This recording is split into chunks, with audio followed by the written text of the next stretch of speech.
1949. Let's start there. In 1949, World War II ended, and the suburbs were being constructed on all the farmlands that used to be surrounding our cities. The baby boom was occurred, and the freeways were being built by Eisenhower and the interstate system. And all of the existing urban or peri-urban farms were being plowed over, dug out, and creating tract housing, bedroom communities. Eventually, it wasn't called a peri-urban farm, we called it a suburb. Now, the suburb was great because it solved a huge problem, lots of housing near and around our cities. The solution of removing the farms meant a new problem occurred. The food supply is different. So in 1947, 75% of our food came from within a few blocks of our house. By 1951, it traveled over 1,200 miles. And that was because when the farms around each city became suburbs, the breadbasket, our Midwest, our Great Plains, became the freeway food system with cheap oil, with cheap transportation, with highly productive systems, with all of the chemicals previously used in war successfully being applied to agriculture.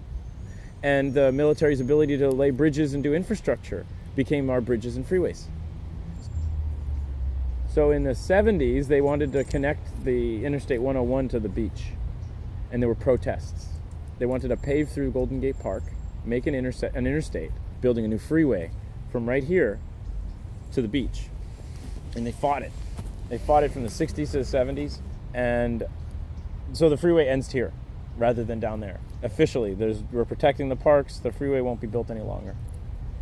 And in the 70s and the 80s continued, this was just the on and off ramp. This was what everybody used to get on and off the freeway. And then during the World Series, Giants versus A's, an earthquake struck San Francisco and the Bay Area. And the Bay Bridge collapsed, and the Embarcadero Freeway collapsed, and parts of the Central Freeway became compromised, so much so that they couldn't drive on them. This was one of those spots. 10 years after the earthquake, this had just been closed and argued about. It's 2 acres in the middle of the city from 1989 to 1999 were used for nothing other than parking city equipment. By 2000, the neighborhood association formed, the Hayes Valley Neighborhood Association. 10,000 people represented by roughly a mile around this place. That's a powerful voting bloc. And they met with the supervisors, they met with the city, they met with the state, and they got the land.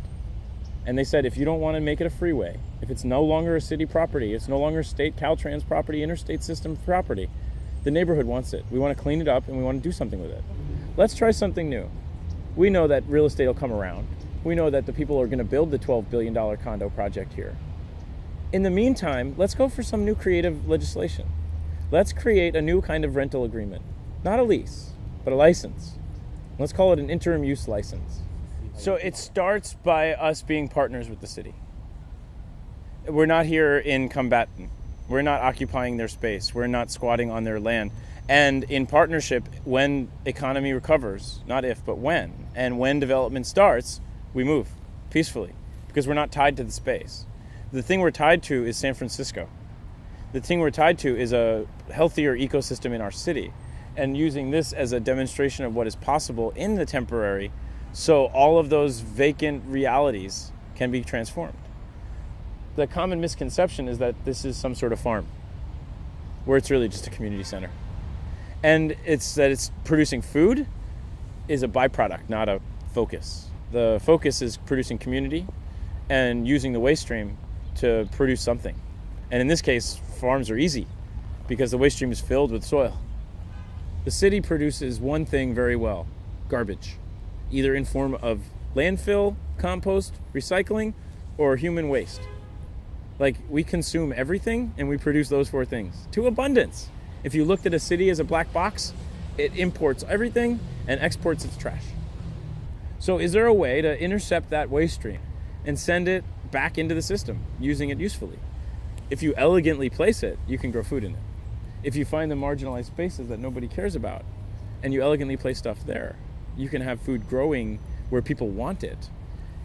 So how would you do that? Well, you need to have a community behind you and you need to have soil. So that was our plan. We weren't going to grow food. We were going to grow a community that supported the idea of urban agriculture. And we're going to produce soil in abundance from our waste stream. And as a result, one of the byproducts will be ridiculous amounts of food. So, hey, to ridiculous levels, this is already way too successful. We don't have to do anything more than shut it down successfully to demonstrate interim use works. It's an option. You have vacant properties all over the city where people are waiting to sell it when the market returns. Those properties could be farms, classrooms, community centers, activated with love and care and stewardship, making them just better, and in their wake, when they leave, healthier. With 41 different species of birds that visit instead of 3. With ecosystems of communities that are like, what are we doing next? So when this place shuts down, come and get it. Fire sale, everything must go. Not we're burning it down like a fireworks. It's going to explode into a million pieces. And all of them should be joyfully creating new farms, not painstakingly losing the one that you put so much energy and time into. I can't rationalize fighting for this piece of land. It makes no sense to me. The common misconception that we're going to fight for it. We're going to chain ourselves to the trees. Why? This is an old freeway. And when it's done doing what it's done, which was demonstrate what was possible on interim space, we do this again. And we do it faster and better. And this year, in 6 weeks, we've already opened up 2 new farms using the resources available from our waste stream and primarily resources from here. And by the end of the year, there'll be 49 farms, one in every square mile. Active, not potential, not scouted maybe, but active places where people can go and do amazing things and gather around a community and come up with creative solutions to their problems. It would be silly to try to just drop a production farm and try to hire for it or staff it or volunteer it and try to make food. So what we decided was that we were going to demonstrate what was possible by turning that inside out. There's no staff, okay? There's no salaries. There's no one growing anything that has to be sold, and there's no rent. So we're just free to play. We call it Play Farm. We're not really growing food here. No one's taking the chickens out. No one's milked the goat here yet. But we have beekeeping classes and composting classes and food growing, and we can try it and fail, and nobody's worried because we didn't miss our quotas for the restaurant that's depending on it. There are urban farms that are production centered, and they're struggling to pay their bills, and they work their asses off. And for me, I believe that what we're doing here is a solution towards sustainability, not just a solution towards food.